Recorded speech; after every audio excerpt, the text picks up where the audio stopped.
TBS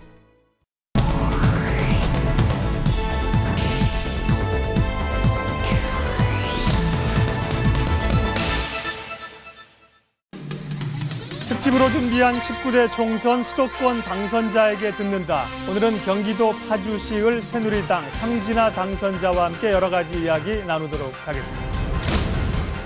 오랜 기간 서울 동북부 지역의 발전을 가로막고 있던 창동 차량기지가 이전될 계획입니다. 최근 전국 곳곳에서 멧돼지의 습격이 빈발하고 있어 주의가 요구되고 있습니다.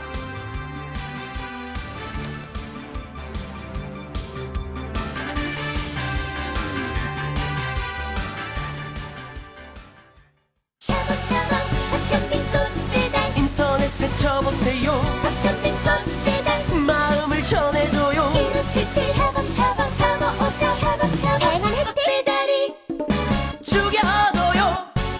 SK증권 주파수 2011 금융앱 어워드 대상.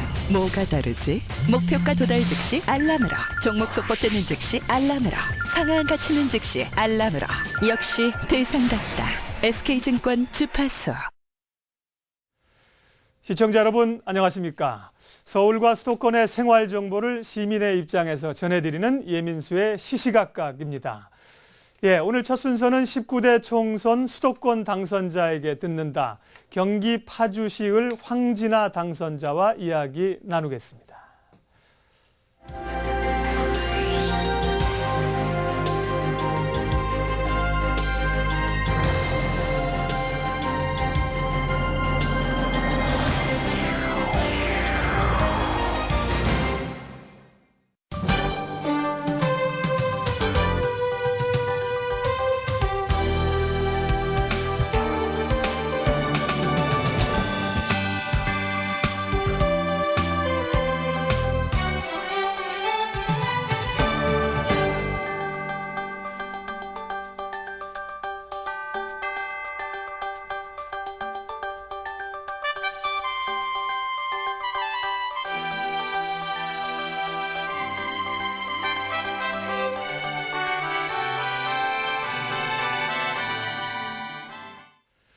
TBS TV에서 특집으로 마련하고 있는 19대 총선 수도권 당선자에게 듣는다. 경기 파주시을 선거구에서 벌써 세 번째 지역민의 선택을 받은 새누리당 황진아 당선자님 만나겠습니다. 어서 오십시오. 네, 안녕하십니까? 17대 의원이셨고 18대 현역 국회의원이셔서 의원이라고 불러야 될지 당선자라고 불러야 될지 모르겠습니다만 오늘 당선자 신분으로 오셔서 또 당선자라고 칭하겠습니다. 3선에 당선되셨습니다. 축하드리고요. 당선 소감 짧게 얘기해 주십시오. 네, 고맙습니다.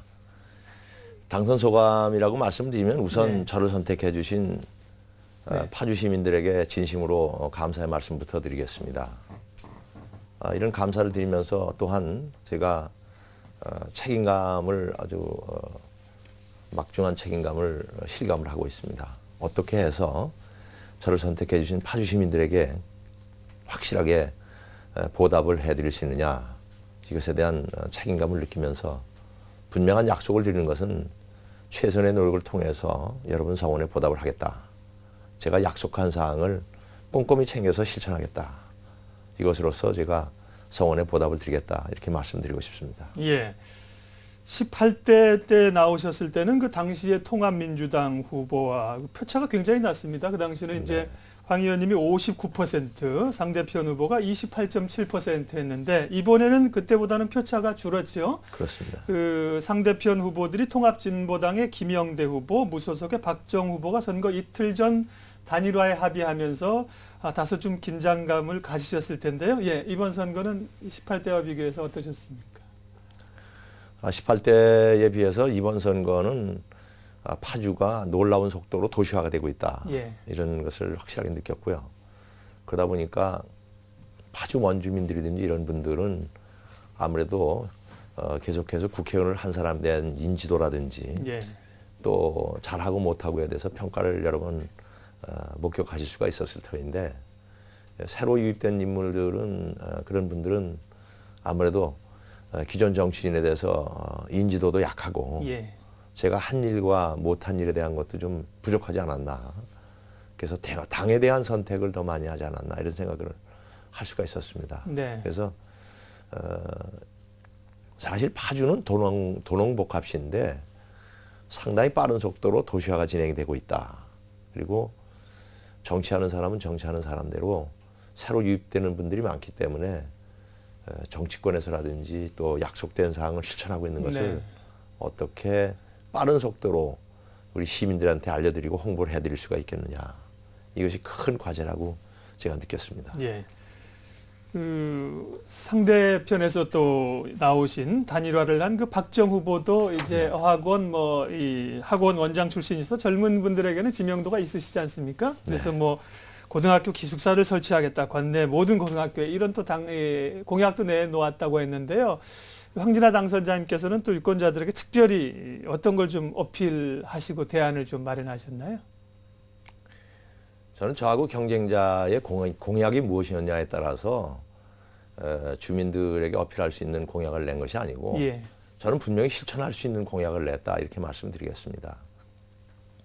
예를 들어서 방금 말씀하셨던 것처럼 각 학교마다 기숙사를 신축을 해주겠다라든지 이런 것은 그 재정 사정이라든지 국가의 재정 또 아니면은 지자체의 재정을 보고서 해야 되는 것인데 그거는 그냥 빌공짜 공약이 될 가능성이 많은 거거든요. 예. 그러나 저는 분명히 파주가 가지고 있는 지리적인 특성이든지 우리나라가 직면하고 있는 분단 사항 같은 것을 생각하면서 평화통일의 관문으로서의 파주 이걸 강조를 하고 또 비전을 가져야 되겠다. 평화통일을 구축하겠다는 우리의 의지를 실천하겠다. 이런 것으로 해서 파주를 평화통일의 관문, 분단 극복의 현장 이런 쪽으로 하겠다라는 비전 제시를 하면서 우리 파주 시민에게 서원해달라는 부탁의 말씀을 드렸었죠. 예. 조금 알겠습니다. 달랐습니다. 접근 방법이. 예. 19대 국회의원 수도권 당선자에게 듣는다. 경기도 파주시 의뢰 새누리당 황진하 당선자 만나 뵙고 있습니다. 예, 뭐 선거 얘기는 흥미롭긴 하지만 또 뒤에 우리가 이 파주 지역구 현안이라든지 정치 현안들이 많아서요. 뭐 그 정도 하고 넘어가겠고요. 네. 17대 비례대표로 국회에 입성을 하셨고 18대 이제 지역구에서 의원이 되셨습니다. 18대 국회가 이제 5월 30일 날 19대가 시작되니까 한 달하고 한 열흘 정도 남았는데 의원 네. 활동하시면서 의정 활동하시면서 좋은 평가를 받으셨지만 이런 건 좀 아쉽다 하시는 점은 어떤 겁니까? 의정활동 중에 제일 아쉬운 부분은 그렇습니다. 제가 중앙정치에서는 뭐 솔직한 말씀으로 활약도 많이 했고 제 스스로 보람을 느끼는 그런 성공적인 케이스도 많이 있었습니다. 네. 그렇다고 지역사업에 대해서도 상당히 성과도 있었고 했지만은 참 아쉬운 부분은 우리 파주 시민과의 소통 면에서 좀 부족했다. 그리고 그 소통이 실질적인 소통이라기보다는 만나는 건 무지하게 자주 또 여러 번 만날 수가 있었지만 진실한 대화, 진실한 소통 면에서는 부족했다. 네. 그거를 뭐 솔직하게 제가 반성을 하게 되고 이번 선거를 통해서 그걸 뼈저리게 느꼈다 이렇게 말씀드리겠습니다. 예. 예를 들면은 제가 이제 중앙정치에서 계속적으로 당직을 맡아왔거든요. 그러다 보니까 평일날은 주로 이제 국회 아니면은 여의도 당사에서 활동을 많이 해야 됐기 때문에 지역 주민을 만나는 건 주말이었습니다. 주말이면 보통 이분들이 무슨 체육 활동을 하든지 무슨 이벤트가 있을 때만 가서 뵀단 말이죠. 예. 그러니까 생활을 하고 계시는 현장에서의 소통이 아니고 그러한 그 이벤트 하고 있는 곳에 가서 소통이었기 때문에 예. 그 진솔한 대화를 많이 못 나눴다는 것이 굉장히 아쉬움이었다. 이걸 바꿔야 되겠다 이런 생각을 많이 했습니다. 네. 새롭게 지역민들이 기회를 주셔서 이번에는 이제 좀 많이 좀 더 만나시겠군요. 그렇겠습니다. 현장에 네. 많이 네, 가시고요. 네, 네. 예. 4.11 그 총선 결과를 보면 새누리당이 여당이 생각보다 많은 표를 얻으면서 승리를 했습니다. 다만 이제 또 국민들이 적절하게 균형을 이루어지면서 어느 당도 자만하지 않는 결과를 주지 않았습니까? 네, 총선 그렇습니다. 결과를 봤을 때 우리 국민들이 정치권에 어떤 의견을 표했다고 생각하세요? 황 의원님께서는. 제가 볼 때 국민은 정말 대단히 현명하신 선택을 하셨다 이렇게 생각합니다. 예. 첫 번째는 뭐니 해도 신뢰할 수 있는 정당이 돼야 되겠다. 신뢰할 수 있는 정치인이 돼야 되겠다. 거짓말장이라든지 말 바꾸기를 한다든지 이런 사람, 이런 정당에 대해서는 표를 안 주겠다라는 걸 분명히 나타내셨습니다. 네. 그리고 또 한 가지는 중요한 것은 우리 국가를 생각하고 국민을 생각하는 그런 정치를 해야 되겠다. 예. 그런 사람에게 표를 주셨습니다. 말로만 무슨 뭐 요란한 공약을 낸다든지 또 국민을 위하는 척하면서 국민의 주머니를 생각하지 않고 무차별 복지한다든지 이런 그런 주장을 했었던 사람들. FTA 대단히 필요하다고 그랬다가 FTA는 뭐 자기들이 집권하거나 다수당이 되면 철폐하겠다라고 했었던 이런 사람들은 이번에 분명히 심판했다 이렇게 생각이 됩니다. 예. 끝으로 제가 느꼈던 것은 이제 국민들은 훨씬 더 현명해지셨기 때문에 정치인은 그 소위 얘기하는 노블리제 오블리주를 분명히 실천하는 그러한 정치인이 되게 되겠다. 그런 사람한테 정치를 맡길 수가 있고 네. 그런 사람으로 구성된 정당에게 정치를 맡길 수가 있겠다. 이런 선택을 하셨다. 저는 그렇게 생각합니다. 예. 알겠습니다. 앞서 말씀드린 것처럼 이제 사실 그 파주 지역에 대한 이 수도권에 대한 우리의 관심사나 앞으로의 계획을 듣기 위해서 불필요한 질문들은 준비되어 있지만 조금 건너뛰겠고요. 네. 파주가 이번에 그 선거구 조정하면서 파주가 원래 그 두 지역으로 좀 분구가 되지 않았습니까? 파주 을과 갑으로. 예. 당선자님께서는 이제 파주 을이신데요. 이게 분구가 되면서 선거에 어떤 영향을 미쳤는지 지역 주민들은 또 거기에 대해서 어떤 반응을 좀 보이셨을까요? 아주 그 간단하게 이 갑과 을구를 이게 구분을 하면은 예. 갑구는 소위 남파주라고 그래서 도시화가 많이 진행이 된 곳입니다. 예. 그리고 도시화가 진행되는 과정 속에서 여러 가지 할 일들이 많이 있지만 네. 그래서 상당 부분 발전과 개발이 시작이 됐다 이렇게 말씀을 드릴 수가 있고요. 네. 을구 지역은 북파주라고 해서 접경 지역이고 예. 또 상당히 낙후가 되어 있습니다. 그러니까 남북 관계에 있어서도 최일선 지역이면서 낙후가 되어 있고 또 농촌 지역이 많은 그런 쪽으로 이제 대별이 됩니다. 네. 그래서 저는 물론 제가 이제 정치권에 들어온 것도 그렇고 우리 한반도의 그 분단 상황 속에서 낙후가 된 곳, 또 어려움을 겪고 있는 쪽에서 그런 것을 극복할 수 있도록 제 고향이 바로 그곳이기 때문에 네. 그런데 앞장서 노력하겠다라는 게 정치 입문 동기인데 예. 그러니까 남파주보다는 북파주가 그런 쪽에서 하실 양상이 일이 더 많은 것이죠. 많으시네요. 그렇습니다. 예. 그 파주하면 그 통일의 전진기지 아니겠습니까? 그렇습니다. 우리 모두 예, 그 가슴에 염원이 있고 또 통일 전망대도 한 번씩은 좀 가보셨음직하고요. 네, 네. 파주 지역의 특성이나 또 수도권의 그 지역 주민이 아니신 분들을 위해서 파주시가 지금 당면하고 있는 가장 그 현안 문제들은 어떤 겁니까? 제일 큰 것은 이제 제가 우선 북파주 쪽인 파주을부터 말씀을 드리면은 네. 아무래도 최일선 접경 지역이기 때문에 낙후돼 있고 예. 여러 가지 제한상을 많이 받습니다. 개발을 많이 제한받았던. 예, 개발도 제한받고 또 군사 작전을 해야 되기 때문에 네. 군사시설 보호법이라든지 무슨 건물 하나 짓더라도 군사 작전 동의를 받아야 되는 이런 상당히 어려움이 있고 네. 또 그러면서도 또 수도권 가깝다 그래가지고 수도권 정비법이라든가 하천 정비법 뭐 이런 등등해서 이중 삼중의 그런 그 어려움을 겪고 있는 곳입니다. 예. 그래서 이런 것을 빨리 극복하는 게 굉장히 중요하다. 그래서 이 수도권 정비법이라든지 군사시설 보호법이라든지 이런 것에서 이중 삼중으로 제약을 받는 것을 극복해야 되겠다. 예. 그렇게 해서 이제 작년도에 적경지역 특별법이라는 것은 통과를 일단 시켰습니다. 예. 그런데도 발의를 하셨나요? 예, 제가 의원님? 발의해가지고 작년 4월달에 통과가 돼서 예. 이미 효과는 보고 있습니다. 네. 그러나 그것이 아직까지도 무슨 군사시설 보호법에 관계된 거라든지 수도권 정비법 등에 있어서는 네. 아주 우월적 그런 법안은 아니기 때문에 제한이 아직도 많이 남아있다. 이런 것도 해소를 해야 되겠다. 네. 이렇게 생각이 되고 우선 분단 극복의 최일선이기 때문에 그런 문제가 해결되려면 장기적인 목표는 평화 통일의 관문이 될 수 있도록 예. 분단 극복이 될 수 있도록 노력하는 것이 파주 발전의 비전입니다. 예. 그걸 같이 노력을 하고 있는 예. 겁니다. 뭐 저도 파주 시민은 아닙니다만은 이제 우리가 파주에 대한 그 통일 그 접경에 대한 관심들이 많이 있거든요. 네. 예. 공약사항들을 좀 보면요. 첫 번째 통일 경제 특구를 실현하시겠다고 얘기를 하셨는데, 네. 뭐 안보 문제도 잠시 후에 얘기를 하겠습니다만은 우리가 지금 개성공단이 있고요. 가장 네. 인접해 있는 지역인데 통일경제특구 계획은 어떤 건가요?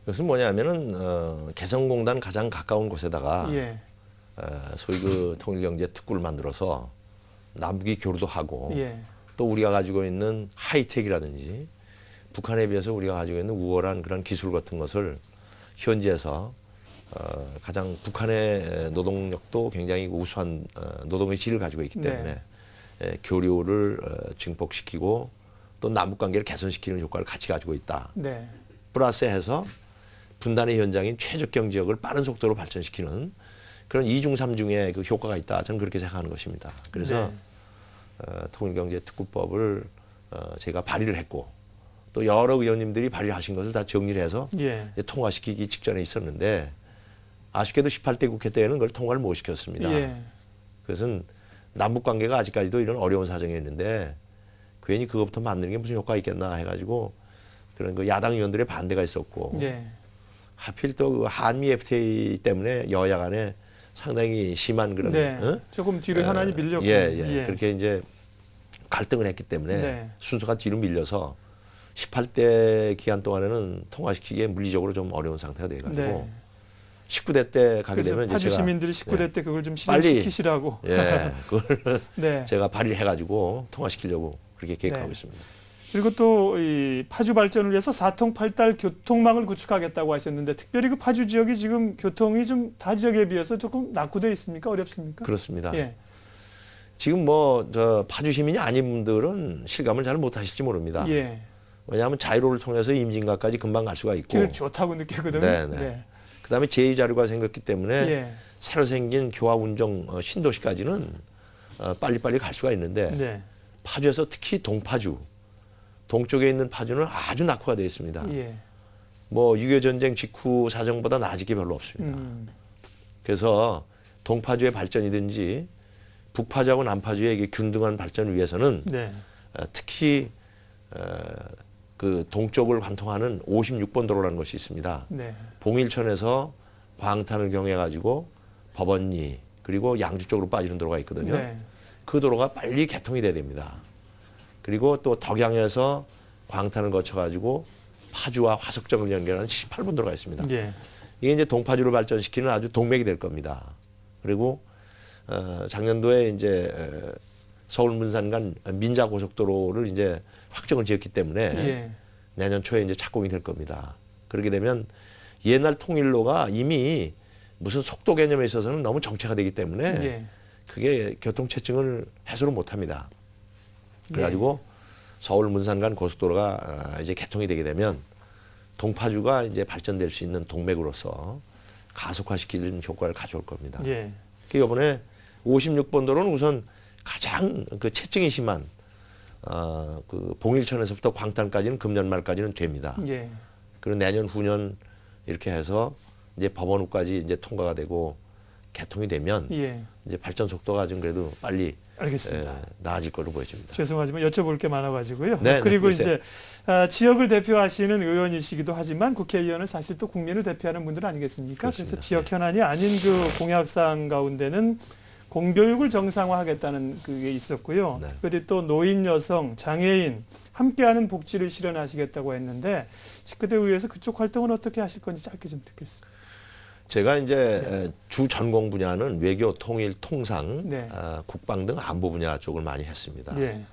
그러니까 장애인이라든지 또 아니면은 약자층에 대한 거는 제가 국회의원 하게 되면 뭐 저 혼자 하는 것이 아니기 때문에 네. 제가 정책 부의장 같은 것도 해봤고 정책적으로 일을 많이 했기 때문에 제 지역의 민원이고 국민적인 관심사는 다른 동료 의원들, 다른 상임위에 있는 사람들이고 다른 전문을 가진 사람들까지 전부 같이 협조를 하면서 네. 일을 풀어가는 것이니까 특히 그 함께하는 복지를 구현시키겠다 하는 것이 제 소망이고 꼭 그렇게 해나가려고 합니다. 예. 예, 경기도 파주시 을에서 3선에 당선하신 새누리당 황진아 당선자 현역 의원이시죠. 만나 뵙고 있습니다. 뭐 의원이 되시기 전에도 전 국민들에게 이미 많이 알려진 소위 스타가 되신 인물이죠. 그 유엔 평화유지군 사령관을 또 하셨었고 오랜 군 생활을 하시다가 이제 정치를 하시는데 군인 하실 때랑 또 정치권에 오시니까 어떻게 좀 다르세요? 어떻게 꿈을 앞으로 좀 실현시키고 싶으세요? 군인이라고 하는 거는 예. 어쨌든 간에 국토방위를 하는 사람이고 예.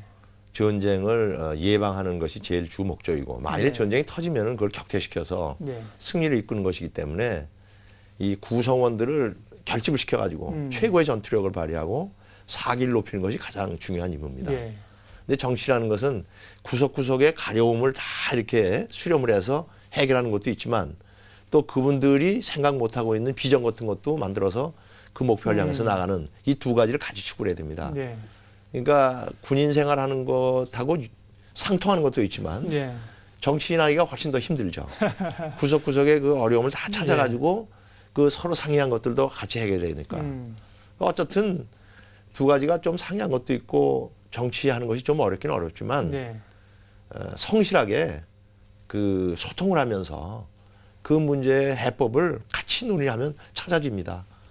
그렇기 때문에 성실하고 아주 진실된 접근이 리더십에 있어서 또 네. 아니면은 정치하는 사람이나 군인이나 그 똑같이 요구가 되는 그런 덕목이 아닌가 그런 생각을 합니다. 예. 또 공통된 점이 있고 다른 점이 있고요. 예, 뭐 여러 가지를 좀 여쭤봤는데 못 여쭤본 것도 있고 시간 제약은 있었어요. 뭐 우리 네. 준비한 질문 한 반밖에 못한 것 같죠. 그렇습니까? 그래서 이제 네. 마지막으로 이제 5월 30일부터 19대 국회의원의 임기가 시작됩니다. 네, 네. 파주 시민은 물론이고 또 우리 황 의원님을, 황 당선자님을 알고 있는 모든 분들의 또 잘해 주시길 바라는 염원이 있을 텐데요. 19대 국회에서 어떤 의정 활동을 펼치실지 제가 못 여쭌 것까지 하시고 싶은 말 있으면 마지막 정리해 주시죠. 우선적으로는 파주 시민이 저를 선택해 주셨기 때문에 네. 가장 중요한 것은 낙후된 파주를 발전시켜야 되겠다 하는데 최선의 노력을 다할 것입니다. 네. 그리고 또 제가 접경 지역이기 때문에 특히 그런 필요가 있는 것인데 남북 관계에서든지 정말 평화 통일의 기반 구축을 하고 나라가 걱정스러운 그러한 정치가 돼서는 안 되겠다. 네. 이것을 분명히 지키면서 우리 파주의 도약을 달성을 하고 대한민국의 분단 극복을 위해서 노력을 해야 되겠다. 그게 제 약속이고 또 우리 파주 시민에 대한 보답이다 생각을 하고 열심히 하겠습니다. 네. 지켜봐 주시기 바랍니다. 알겠습니다. 수도권 당선자에게 듣는다. 경기도 파주시 을에서 3선에 성공하신 황진아 당선자님 오늘 만나 뵙습니다. 4년이라는 시간이 이제 주어진 시간이 다음 달 5월 30일 날 시작되는데 저희도 기대를 가지고 또 하시는 일들을 지켜보고 응원하고 때로는 또 좀 가려운 데가 있으면 긁어달라고 얘기를 하고 그렇게 하겠습니다. 예, 오늘 황진아 의원님, 황진아 당선자님 만나 뵙습니다. 고맙습니다. 네, 감사합니다.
네, 저희 TBS TV가 특집으로 19대 총선 당선자들을 계속 만나 뵙고 있는데요. 예, 국민들의 기대도 크고 본인들도 사실 부담은 많이 있으실 거예요. 끝날 때 봐야죠. 끝날 때 칭찬받고 예, 박수 받는 분들이 됐으면 좋겠습니다. 주식시장 마감 상황 어떤지 알아보겠습니다. 신한금융투자 박재민 팀장 만나죠. 박 팀장님 안녕하세요. 예, 안녕하세요. 아침에 주가가 많이 올랐는데 어떻게 끝이 났습니까? 19포인트 올라서 마쳤군요. 예, 그렇습니다. 코스피 지수 4일 만에 반등하면서 2000선 재탈환했습니다. 스페인의 재정위기 및 세계 경기 둔화 우려가 다소 경감됐으며 미국 기업 실적 호조 등으로 투자 심리가 개선된 덕인데요. 18일 코스피 지수 전일보다 19.23포인트 0.97% 오른 2004.53포인트로 장을 마쳤습니다. 이날 코스피 지수 단숨에 2010선 회복하면서 1%대 강세로 장을 출발했으나 외국인이 장중 팔자로 돌아서면서 상승폭을 다수 줄였습니다. 하지만 2000선을 수성해 장을 마무리 짓는 모습을 보였습니다. 2000선을 회복한 것은 지난 13일 이후 4일 만입니다. 유가증권 시장에서 외국인은 1370억 원어치 주식을 순매도한 것으로 잠정 집계 됐고요. 기관과 개인이 각각 520억, 763억 매수 우위를 기록했습니다. 업종별로는 전기전자 업종이 가장 많이 오르면서 2.63% 뛰면서 지수 강세를 이끌었습니다. 7거래일 만에 반등한 삼성전자가 3.52% 급등했으며 LG전자, 삼성전기, 삼성테크윈도 오름세를 나타냈습니다. 자동차 및 조선주가 속한 운수장비 업종도 1.88% 오르면서 두드러지는 흐름을 보였는데요. 현대차, 기아차, 완성차 업체와 현대유와 만두 등 자동차 부품주들이 1에서 4%대 오르는 모습을 보였습니다. 삼성중공업, 대우조선해양, 현대미포조선 등 조선주도 3에서 6%가량 상승하면서 주가가 손풍을 타는 모습 보였습니다. 반면 철강금속, 화학, 의약품, 은행 업종은 내림세를 나타냈습니다. 또한 특징적인 것이 이날 우선주들이 부실 우선주에 퇴출한 논의가 진행된 가운데 급락했습니다. 사조 대림 우선주, 지능기업 우선주, 대한제당 사무 우선주 가격 제한권까지 떨어진 것이 시장의 특징적이었습니다. 코스닥 지수도 대외 호재 하루 만에 반등했는데요. 전날보다 3.25포인트 오른 503.63포인트 기록을 했습니다. 개인회사자의 1%대 이상 오르며 장을 시작을 했습니다. 기관과 외국인의 매물을 내놓으면서 상승폭은 다소 축소됐지만 개인이 238억 원어치의 주식을 순매수하면서 상승을 이끌어냈습니다. 코스닥 지수도 대다수 업종이 상승한 가운데 비금속, 유통, 의류, 정밀기기, 운송, 정보통신 부품, 음식료 업종 모두 1에서 2%대 올랐습니다. 반면 기타 제조, 출판 매체 복제, 통신 서비스, 방송 서비스 업종은 뒤로 밀리는 모습 보였습니다. 시가총액 상위 종목도 혼조세를 보였는데요. 10위권 내에서는 셀트리온, 서울반도체, CJEM, SFA 등이 떨어지는 모습 보였습니다. 외환시장에서 원달러 환율은 전일보다 3.2원 내린 1137.3원에 마감하였습니다. 이상 신한금융투자 압구정 PWN센터에서 전해드렸습니다.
네, 이번엔 서울 시민들과 보다 좀 밀접한 생활 소식 알아보겠습니다. 서울시청의 취재기자 연결되어 있습니다. 양아람 기자, 안녕하세요. 네, 안녕하세요. 예, 모레죠 4월 20일이 장애인의 날인데 서울시가 다양한 분야의 장애인 복지 정책을 발표를 했어요? 그렇습니다. 서울시가 장애인이 기획 단계부터 직접 참여한 장애인 종합 계획을 내놨습니다. 우선 올해 장애인의 인권 상담과 인권 교육을 도울 장애인 인권센터가 설치가 됩니다. 또 장애인 거주시설 1실에는 2014년까지 현재는 17, 8명 수준이 머물고 있는데 2014년까지 5명 이하가 머물 수 있게 하는 등 장애인의 생활 환경이 개선되고 또 장애인의 외부 활동을 지원할 활동 보조인이 새롭게 배치됩니다. 서울시는 또 신규 공무원의 10%를 장애인으로 채용하기로 하고요. 장애인을 많이 고용한 기업이나 시설은 우대해주기로 했습니다. 또 2014년까지 저상버스가 전체 버스의 42% 수준으로 늘어나고 장애인 콜택시도 현재 2배 수준인 600대까지 확대가 됩니다. 장애인을 위한 보행 환경 개선과 교통시설 정비도 이뤄질 예정이고요.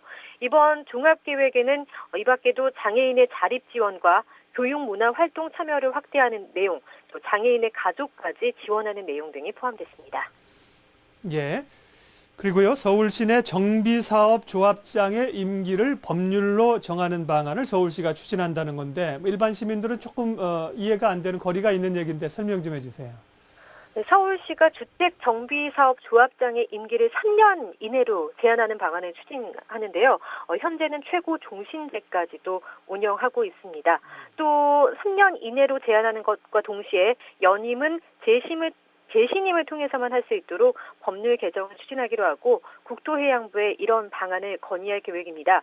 현재는 정비사업 조합장 임기가 법률로 정해져 있지 않아서 일부 정비사업장에서는 조합장 임기를 종신제로 운영하고 있습니다. 이에 따른 폐단이 있는데요. 투명하지 못한 사업 추진 그리고 분쟁이 그런 결과입니다. 이런 폐단이 적지 않기 때문에 서울시가 앞으로 법률 개정을 추진한다는 입장입니다. 예, 그렇군요.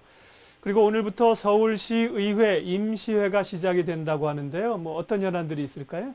네, 오늘부터 보름간의 일정으로 서울시의회 임시회가 열리는데 특히 오늘 오후 본회의에서는 이른바 보좌관제로 불리는 서울시의회 기본조례안이 재의결됐습니다.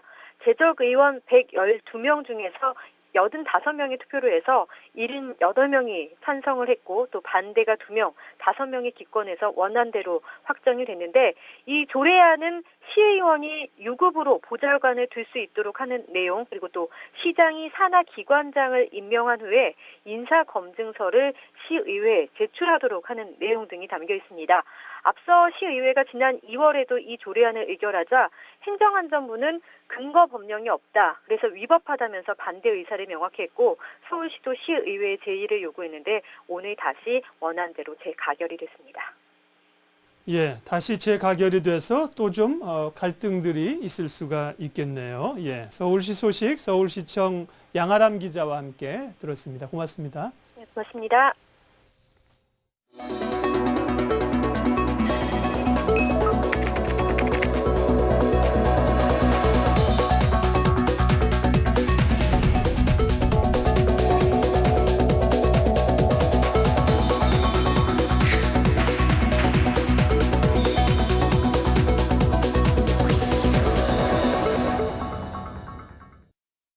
네, 서울 수도권의 주요 현안들 수도권 뉴스로 살펴봅니다. 오랜 기간 서울 동북부 지역의 발전을 가로막고 있었던 창동 차량기지를 남양주 진접지구로 이전한다는 얘기가 있었고요. 가능성들이 높아지고 있는 모양인데요. 자세한 소식 알아보겠습니다. 노원구 상계동에 위치한 창동 차량기지. 서울 메트로의 전동차 차량기지로 서울 지하철 4호선 4,000호대 전동차의 입출고와 경정비 검수 관리를 하는 장소입니다. 총 면적 17만 9천여 제곱미터, 어린이 대공원과 맞먹는 규모입니다. 도시 중심에 수십 년간 버티고 있는 차량기지는 지역 발전의 장벽이 되었습니다. 이런 가운데 지난해 국토해양부의 국가철도망 구축 계획이 발표되면서 이전에 대한 실질적 논의가 꿈틀대고 있습니다. 인근 주민들은 그동안 소문이 무성했던 터라 쉽게 와닿지는 않습니다. 매번 선거 때마다 그게 이제 선거 공약이 됐었는데 별로 이렇게 빨리 지켜지지가 않은 것 같았어요. 이 좋은 땅을 그냥 논리 기지로다 쓴다라는 것은 이 주민으로서는 좀 그렇다고 봐요. 노원구는 창동기지가 이전한다면 이곳에 대규모 업무 상업 시설을 유치한다는 포부를 갖고 있습니다. 이 지역이 서울 다른 지역에 비하면 일자리가 거의 전혀 없습니다. 마침 이제 창동 차량기지가 남양주 별내로 이전을 하게 되면 이곳이 24만 평방미터 정도 되거든요. 이 공간이 일자리가 있는 시설로 바꾸는 것이 저희 노원으로서는 최대의 수건이라고 하겠습니다. 창동 차량기지의 유력한 이전 후보지는 남양주시 진저읍. 2년 전 택지지구가 들어서면서 15만여 명의 인구가 살고 있지만 교통이 열악해 대중교통이 어느 곳보다 절실한 지역입니다. 차량기지 이전과 함께 지하철 4호선이 연장된다면 자연스럽게 지역 발전과도 이어질 수 있습니다. 교통면은 예전보다는 많이 좋아지긴 했는데 일단은 지역 발전을 위해서는 4호선이 들어오는 게 저희한테는 아무래도 편하고 좋죠. 창동 차량기지 이전 사업의 가장 큰 걸림돌은 사업 비용입니다. 예상 사업비는 1조 2천억 원 정도로 노원구와 남양주시, 서울시와 경기도가 이 사업에 얽혀 있어 지자체 간 지출 비중을 얼마만큼 둘 것인가가 풀어야 할 숙제입니다. 현재 국토해양부는 창동 차량기지 이전에 대한 타당성 조사와 기본계획 수립으로 20억 원의 예산을 편성한 상태입니다. 올해 안으로 창동 차량기지 이전에 대한 자세한 윤곽이 드러날 것으로 보입니다. 한편 남양주시는 지하철 4호선의 연장은 필요하지만 기지 이전은 반갑지 않다는 입장을 보이고 있습니다. TBS 박철민입니다. 요즘 농가, 도심 가릴 것 없이 멧돼지가 자주 나타나고 있습니다. 지난주 일요일에도 서울 홍은동 주택가에 멧돼지가 출현해서 주민들이 불안에 떨었는데요. 먹을 게 없어서 내려오는 거겠죠? 왜들 이렇게 멧돼지들이 내려오는 겁니까? 홍희정 기자가 자세히 취재했습니다. 커다란 덩치의 멧돼지 한 마리가 주택가에서 어슬렁거립니다. 경찰에 둘러싸여 실탄을 맞고서도 꿈쩍하지 않다가 주차장으로 숨어버립니다. 홍은동에 있는 한 주택가입니다. 180kg이 넘는 이 멧돼지는 결국 1시간 넘는 실랑이 끝에 이곳에서 사살됐습니다. 처음에는 이제 그 수색역에 있다가 밑으로 가자역 근처로 이제 내려왔다가 다시 이제 올라간 상태였습니다. 갑자기 이제 멧돼지가 사람을 이제 공격하기 시작했습니다. 좀 사나워지고 예민해져가지고 이제 공격을 했습니다. 최근 서울 경기 수도권에서 접수된 멧돼지 출현 신고는 지난 금요일부터 5일간 무려 12건. 이처럼 봄철 멧돼지가 도심에 자꾸 출현하는 이유는 무엇일까? 최근 골프장, 아파트 등 무분별한 난개발로 산이 파헤쳐지면서 멧돼지들이 살던 곳이 매년 줄어들고 있습니다. 난개발로 인해 멧돼지들의 서식지가 침해된 것입니다. 개체수가 증가한 것에도 주목해 볼 수 있습니다. 동물의 피라미드 구조가 손상됐기 때문입니다. 호랑이나 뭐 이런 그 표범이나 이런 동물들이 멧돼지를 먹고 자라야 되는데 이 도랑이나 이 표범 이런 그 맹수들이 우리나라는 다 사라져 버리니까 얘들이 늘어나는 이 증가를 막을 수 있는 게 없었다. 멧돼지가 도심과 농촌을 가리지 않고 나타나면서 연일 난동을 부리고 있는 가운데 시민의 안전을 예방할 수 있는 대안 마련도 필요해 보입니다. TBS 홍희정입니다. 화면에 나온 그 멧돼지 굉장히 무섭습니다. 개발로 인해서 서식지가 파괴된 우리들의 그 과실도 좀 있는 것 같고요. 멧돼지를 보면 일단은 피해서 신고를 해달라는 게 경찰의 입장이고 또 운전 도중에 발견했을 때는 뭐 경적을 빵빵 울리거나 이러지 말고요. 시동을 끈 채 멧돼지가 사라질 때까지 그대로 기다리는 것이 현명한 상황이라고 판단이라고 합니다. 참고하시고요. 서울시 장애인의 수가 41만 명 정도로 해마다 그 수가 증가하고 있습니다. 하지만 이들이 이용할 수 있는 편의시설은 여전히 열악하다는 건데요. 그중에서도 화장실 문제가 가장 심각하다고 합니다. 올해 59세의 장흥재 씨는 지체장애 1급의 장애인. 휠체어가 없으면 이동하기 쉽지 않지만 어렵게 외출을 결정한 후에도 무엇보다 먼저 고려해야 하는 것이 있습니다. 이거 제일 급한 게 화장실이 제일 문제인데 화장실이 있는데 찾아가 보면 안에 내부를 협소하고 이용하기 참 불편합니다. 장애인에게는 외출 여부를 결정할 만큼 중요한 화장실. 2007년 장애인 차별금지법이 마련된 후 장애인들도 비장애인과 마찬가지로 편의시설 이용에 차별받지 않아야 하지만 여전히 이를 제대로 보장받지 못하고 있습니다. 이 잡아야 돼 잡을 수가 없어갖고 이 잡고 여기 잡아야 되잖아요 기둥을. 이런 식으로 붙이기야. 이게 안 되니까 땡겨야 되니까 잡아서. 협소한 공간 탓에 휠체어 진입과 이동 공간이 확보되지 못하거나 밖에서 쉽게 문을 열 수 있어 프라이버시 노출 가능성이 큰 곳. 심지어 이용하는 이가 적다는 이유로 청소도구 창고로 전락한 화장실도 어렵지 않게 찾아볼 수 있는 상황. 이렇듯 열악한 환경에 놓인 장애인 화장실 시설이 하루빨리 개선돼야 한다는 목소리가 높습니다. 장애인 이동권도 있겠지만은 또 장애인들이 가장 불편함을 느끼고 있는 것이 장애인 화장실이라고 말씀드릴 수가 있습니다. 장애인들이 화장실이 불편해서 생활에 곤란을 겪는 경우가 상당히 많거든요. 그래서 그런 것들을 개선하는 것이야말로 장애인들이 사회생활을 돕는 첫 걸음이라 할 수 있겠습니다. 설치는 돼 있지만 실제로는 이용할 수 없는 장애인 화장실. 왜 이렇게 된 건지 담당 기관의 입장을 들어봤습니다. 관리를 하죠, 저희가. 1년에 한 번씩 그 편의시설이 돼 있는 거를 실태 조사를 해요. 미비한 점은 이제 안내를 하고 보완을 하도록 그렇게 안내를 하고 있거든요. 일반 시설은 이제 시설주가 그거를 적극적으로 하셔야 되는데, 저희가 이제 뭐 그거는 이제 강제를 할 수는 없잖아요. 법 기준이 이제 98년도 이전 건물 같은 경우에는 법적으로 또 이제 적용이 안 되거든요.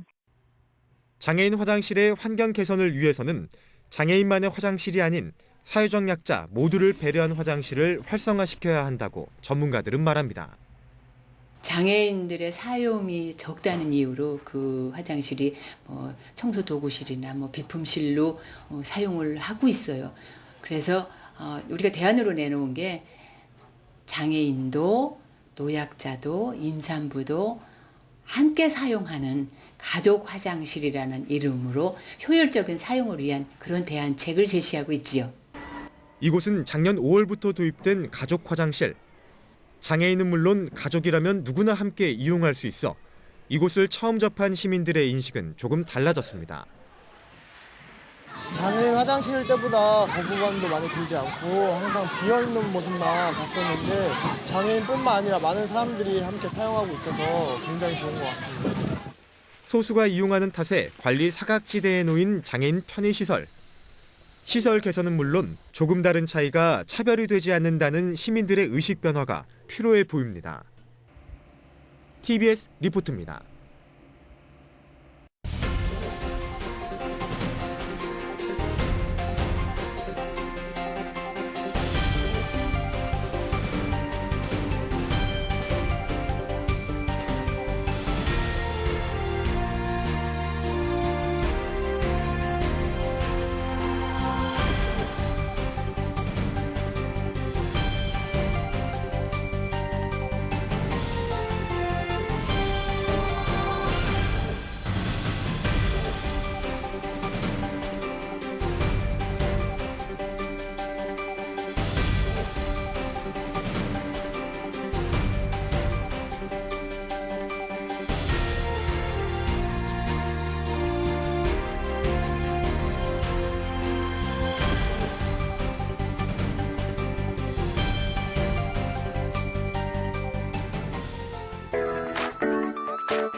오늘 프로그램 마칠 시간입니다. 한국을 방문한 외국인을 대상으로 서울에서만 느낄 수 있는 것이 무엇이냐 물었더니 도심 한복판에 이 전통적인 고궁과 현대적인 마천루 등 전통과 현대의 조화라고 답했다고 하죠. 예. 서울에서만 느낄 수 있는 이런 것들, 이번 조사 결과를 토대로 해서 외국인들이 서울을 찾을 때 매력으로 느낄 수 있도록 관광 아이템으로 잘 발전을 시켰으면 하는 바람들 가져봅니다.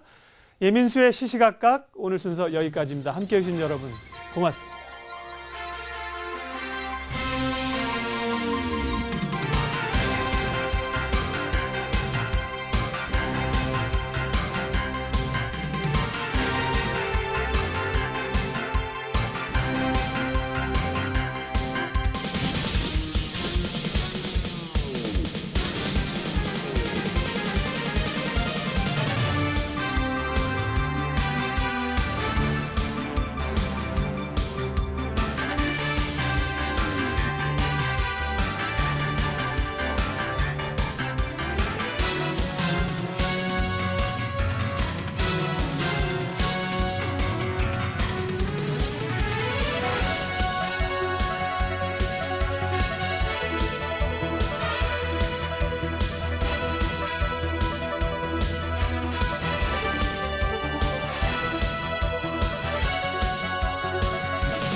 남자는 여자보다 아름답다. 오디세이 블랙.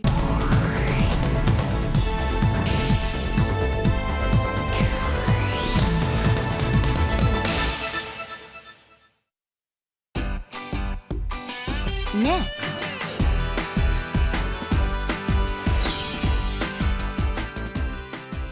TBS 교통 날씨가 방송됩니다.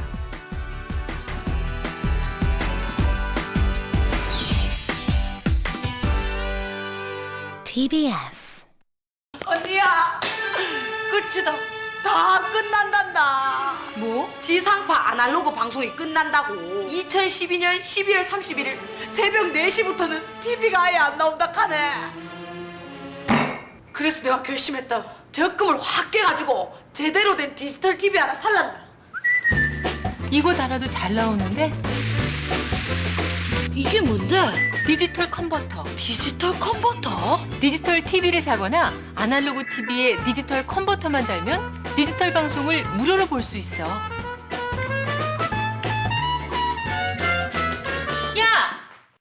서울 교대의 한 커피 전문점. 안녕하세요. 주문 도와드리겠습니다. 이곳에서 커피를 주문하면 조금은 특별한 광경이 펼쳐집니다. 바로 직원들의 온몸 수화가 시작되는 건데요. 피하고 같이 갈게요. 청각장애인 바리스타 바다 씨를 위한 배려라고 하네요. 처음에는 바다한테 글씨로 써서 음료를 전달했었는데 주문 내용을 전달했었는데 약간의 착오가 생기는 경우가 많아서 저희가 수화를 바다한테 알려달라고 부탁을 해서 하나하나 배우게 되었습니다. 그러니까 더 시간도 단축되고 정확성도 길러지게 돼서 더 좋은 것 같습니다. 바다 씨는 4살 때 열병으로 청력을 잃은 2급 청각 장애인인데요. 커피를 배우면서 바다 씨의 생활은 180도 달라졌습니다.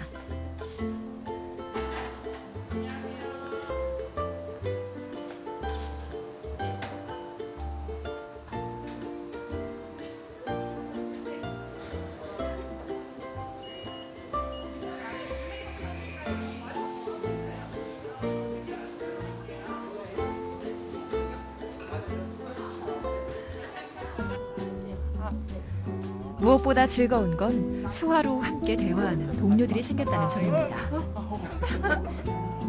바다랑 얘기하면서 되게 가까워지는 계기가 돼서 파트너들도 이제 서로 되게 많이 얘기도 많이 하게 되고 많이 배우려는 노력이 보이게 된 것 같고 어쨌든 내가 내 스스로 선입견을 갖고 있었다는 생각을 깨우쳐준 사람이에요. 처음 느꼈던 열정 자체를 받고 오히려 또 다른 파트너들, 그러니까 다른 일반 파트너 맞지 않게 더 잘한다는 생각을 해요.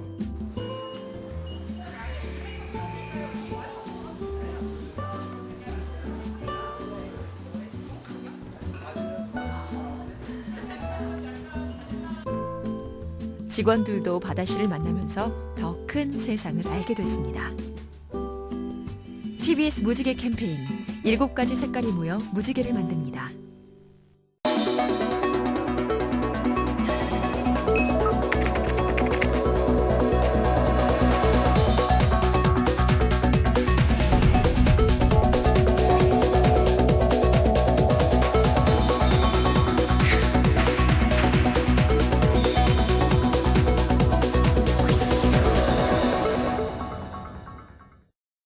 퇴근길 신개념 뉴스 생방송 이브닝 와이드. 수도권 뉴스, 교통정보, 경제, 스포츠, 연예가 소식, 각종 수도권 행사까지 한눈에 확인할 수 있는 꽉 찬 프로그램. 세상을 바라보는 새로운 창, 생방송 이브닝 와이드가 평일 저녁 당신의 퇴근길을 찾아갑니다.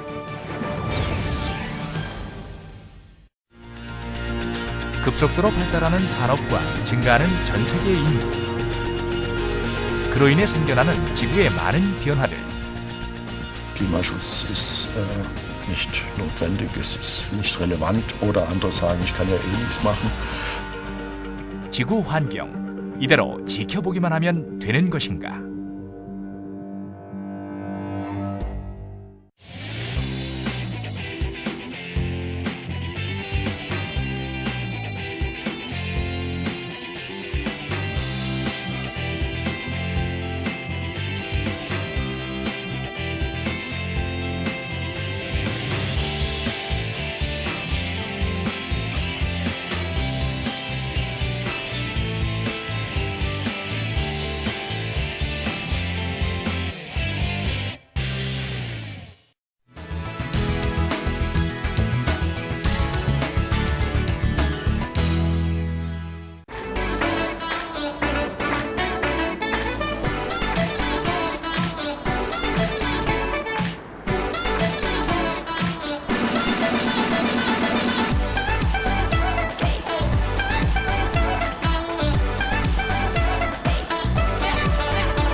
서울에 사는 65세 이상 노인의 수는 약 92만 명. 이 가운데 자녀 없이 부부만 살거나 혼자 사는 독거노인의 수가 40만 명을 넘어섰습니다.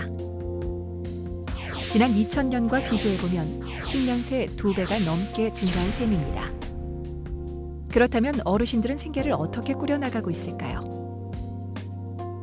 자녀가 주는 용돈으로 생활한다고 답한 비율은 46.9%였던 반면에 스스로 생활비를 마련한다는 응답은 52.7%로 더 높게 나타났습니다. 부모 부양에 대한 자녀들의 생각도 빠르게 변하고 있는데요. 노부모를 가족이 책임져야 한다는 응답은 줄어든 대신 가족과 정부, 사회가 공동으로 책임져야 한다는 응답은 날로 늘고 있습니다. 자녀와 동거를 희망하는 노인도 지난 2005년 30.4%에서 2010년 21.5%로 감소세를 보이고 있습니다. 최근 실시된 한 여론조사 결과 노후 준비를 전혀 하고 있지 못하다는 응답이 매우 충분하다는 응답의 4배에 달하는 것으로 나타났습니다.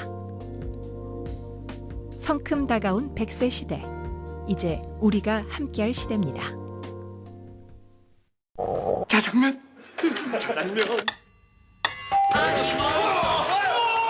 보낼까? 응? 고구마시오. 벌써 왔네? 어머, 불이야! 이렇게 빨리? 새 주소로 알려주셨군요. 길 찾기는 쉬워지고 생활은 편리해집니다. 주민등록증, 건물등기부등본, 주민등록등본도 이제 새 주소가 내 주소입니다. 2011년 7월 29일부터 새 주소가 법정 주소가 됩니다. 우리 김치 떨어졌어. 미자야! 아이고. 정아! 아버지! 정아! 하루 종일 물 막힐 거냐? 너희놈 방자야, 서두르지 못하겠느냐? 예, 도련님! 모두에게 공정한 기회가 있었다면? 이게 올봄에 유행할 거야. 대박! 정아! 모두가 행복한 사회, 공정한 기회에서 시작됩니다.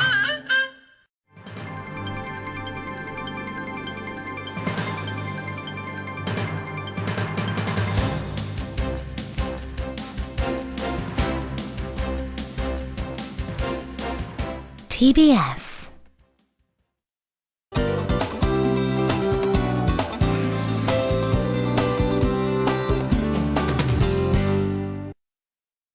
TBS 교통 날씨입니다. 이제 조금씩 이동 차량들 많아지고 있는 가운데 올림픽대로는 사고 여파로 밀리고 있습니다.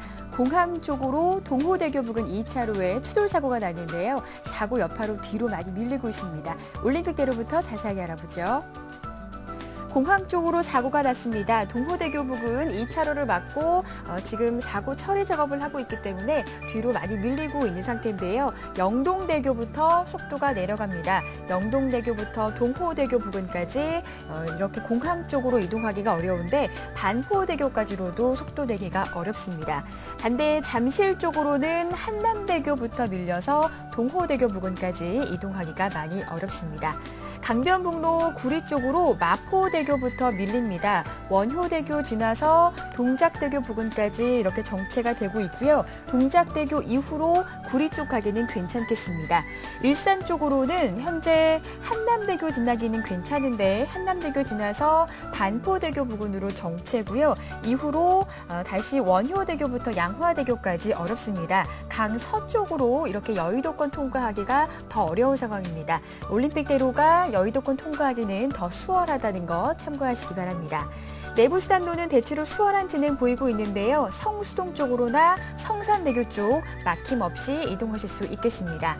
동부간선도로 도심 쪽으로는 이동 차량들 조금 더 늘어서 수락 지하차도에서 녹천교까지 강변북로 쪽으로 밀리고 있고요.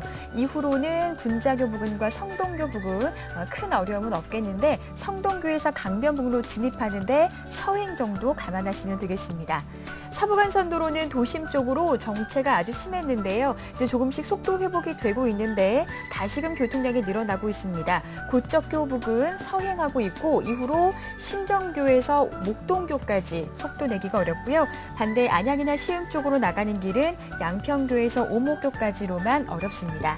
경인로 신도림역 부근으로는 현재 대체로 수월합니다만 영등포 로터리 고가차도에서 영등포역 쪽으로 이동하기가 어렵고요. 제물포길은 신월 나들목에서 경의 세 번째 지하차도까지 어렵습니다. 오늘 하늘이 흐려서 아쉽지만 그래도 봄 기운이 완연합니다. 내일은 오늘보다도 더 기온이 올라가겠는데요. 내일 서울 23도가 예상이 됩니다. 이렇게 낮 기온이 많이 올라가다 보니까 아침과 낮의 기온차가 크게 벌어지고 있는데 아침 저녁으로는 따뜻한 외투 챙겨 입으시기 바랍니다. 금요일까지는 평년 기온을 웃돌면서 무척 따뜻하겠는데요. 주말에 비가 오겠습니다. TBS 교통 날씨였습니다.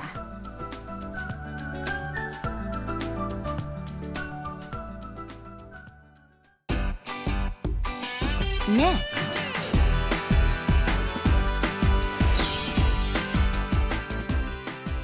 생방송 수도권 프라임이 방송됩니다.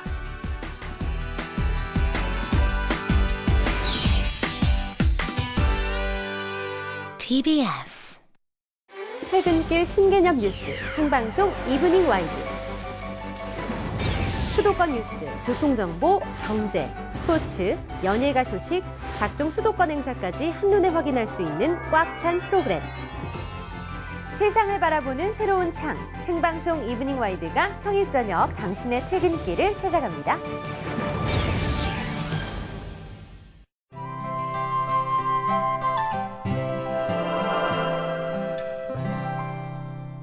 이 책상을 저쪽으로 옮길까? 내가 할게. 출산일도 얼마 안 남았잖아. 홀몸도 아닌데 다치면 큰일 나. 이 대화에서 잘못된 표현은 무엇일까요? 임신한 사람에게 몸조심하라는 뜻으로 얘기할 때 홀몸이 아니다라고 하지만 홀몸이 아니라 혼몸이 맞습니다. 홀몸은 배우자나 형제가 없는 사람을, 혼몸은 딸린 사람이 없는 혼자의 몸 또는 아이를 배지 않은 몸을 의미합니다. 따라서 배우자나 형제가 없는 혈혈 단신인 경우 홀몸과 혼몸 둘 다 쓸 수 있습니다. 다르게 고친 대화를 다시 들어볼까요? 이 책상을 저쪽으로 옮길까? 내가 할게. 출산일도 얼마 안 남았잖아. 혼몸도 아닌데 다치면 큰일 나.